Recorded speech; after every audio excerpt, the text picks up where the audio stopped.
ஜாஃபர் சாதிக்கிற்கு 14 நாட்கள் நீதிமன்ற காவல் வழங்கப்பட்டிருக்கிறது. அண்மை செய்தியாக பார்க்கிறோம். போதைப்பொருள் கடத்தல் வழக்கில் ஜாஃபர் சாதிக்கிற்கு 14 நாட்கள் நீதிமன்ற காவல் வழங்கப்பட்டிருக்கிறது.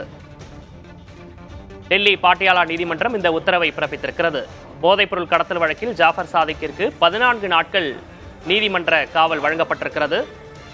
இதனை டெல்லி பாட்டியாலா நீதிமன்றம் இந்த உத்தரவை பிறப்பித்திருக்கிறது. அண்மை செய்தியாக பார்க்கிறோம்.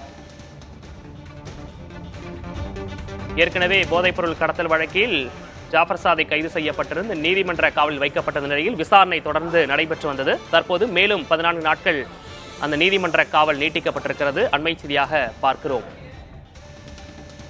கூடுதல் விவரங்களோடு செய்தியாளர் அன்பரசன் இணைந்திருக்கிறார். அன்பரசன், விரிவான விவரம்.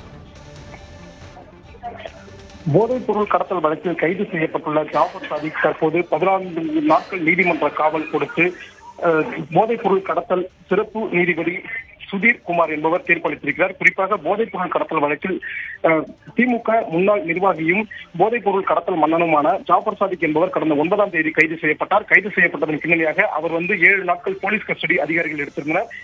7 நாட்கள் போலீஸ் கஸ்டடி எடுத்த பின் மேலும் 3 நாட்கள் கூடுதலாக போலீஸ் காவல் நீட்டிப்பு தரப்பட்டது. இந்த நிலையில் தான் நேற்று 2வது நாளான நேற்று சென்னை அழைத்து மத்திய போதைப்பொருள் தடுப்பு பிரிவு அதிகாரிகள் ஜாஃபர் சாதிக்கிடம் கிடுக்குப்பிடி விசாரணையில் ஈடுபட்டார்கள். குறிப்பாக ஜாஃபர் சாதிக் யாருடன் தொடர்பில் இருந்தார், யாருடன் பண பரிவர்த்தனையில் ஈடுபட்டார், யாருடன் தொழிலில் பங்குதாரராக இருந்தார் என்பது குறித்து பல்வேறு கோணங்களில் நேற்று ஜாஃபர் சாதிக்கை சென்னையில் வைத்து மத்திய போதைப்பொருள் தடுப்பு பிரிவு அதிகாரிகள் தீவிர விசாரணையில் ஈடுபட்டார்கள்.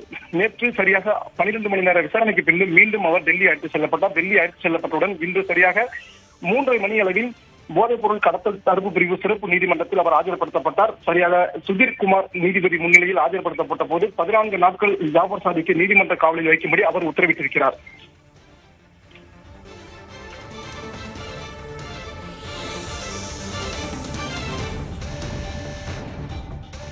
ஜாஃபர் சாதிக்கை சென்னை அழைத்து விசாரணை நடைபெற்று வந்த நிலையில் தற்போது ஜாஃபர் சாதிக்கிற்கு மேலும் 14 நாட்கள் நீதிமன்ற காவல் அளிக்கப்பட்டிருக்கிறது.